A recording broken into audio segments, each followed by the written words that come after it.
ప్రియమైన సహోదరి సహోదరులారా, మీకు శుభవార్త. 2025 సంవత్సరంలో మొత్తం 365 అంశాలను మీతో పంచుకోబోతున్నాము. జనవరి 1వ తేదీ నుండి ప్రతిరోజు ఒక అంశము మరియు దానికి సంబంధించిన వాక్యమును పంచుకుంటాము. దయచేసి ఆ వాక్యములను వినండి, ధ్యానించండి మరియు ఆశీర్వదించబడండి.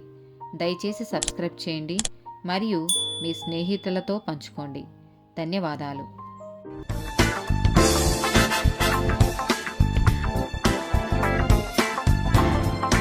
152nd డే టాపిక్ బీదలకు ఇవ్వడము. ద్వితీయోపదేశకాండము 15వ అధ్యాయము 11వ వచనము.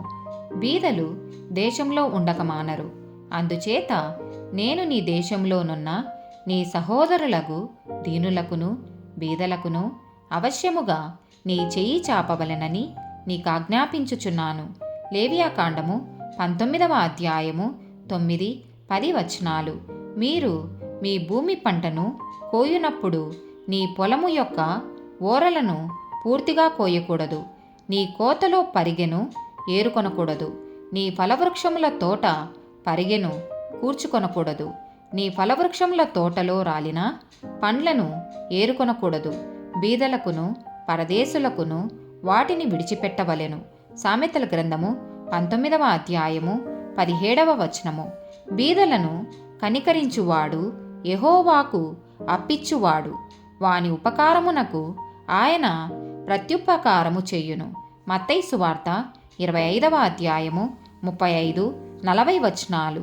నేను ఆకలిగొంటిని, మీరు నాకు భోజనము పెట్టితిరి, దప్పిగొంటిని, నాకు దాహమిచ్చితిరి, పరదేశినయ్యుంటిని, నన్ను చేర్చుకుంటిరి. అందుకు రాజు మిక్కిలి అల్పులైన ఈ నా సహోదరులలో ఒకనికి మీరు చేసితిరి గనుక నాకు చేసితిరని నిశ్చయముగా మీతో చెప్పుచున్నానని వారితో అనెను. అపోస్తుల కార్యములు 20వ అధ్యాయము 35వ వచనము.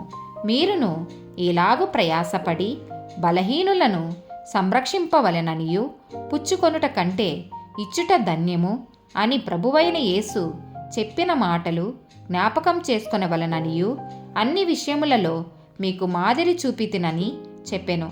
యెషయా గ్రంథము 58వ అధ్యాయము 7-10 వచనాలు. నీ ఆహారము ఆకలిగొనిన వారికి పెట్టుటయు, నీ రక్త సంబంధికి ముఖము తప్పింపకుండుటయు, దిక్కుమాలిన బీదలను నీ ఇంట చేర్చుకొనుటయు, ఆశించిన దానిని ఆకలిగొనిన వారికిచ్చి శ్రమపడిన వానిని తృప్తిపరచిన ఎడల చీకటిలో నీ వెలుగు ప్రకాశించును, అంధకారము నీకు మధ్యాహ్నము వలె నుండును. ఆమేన్.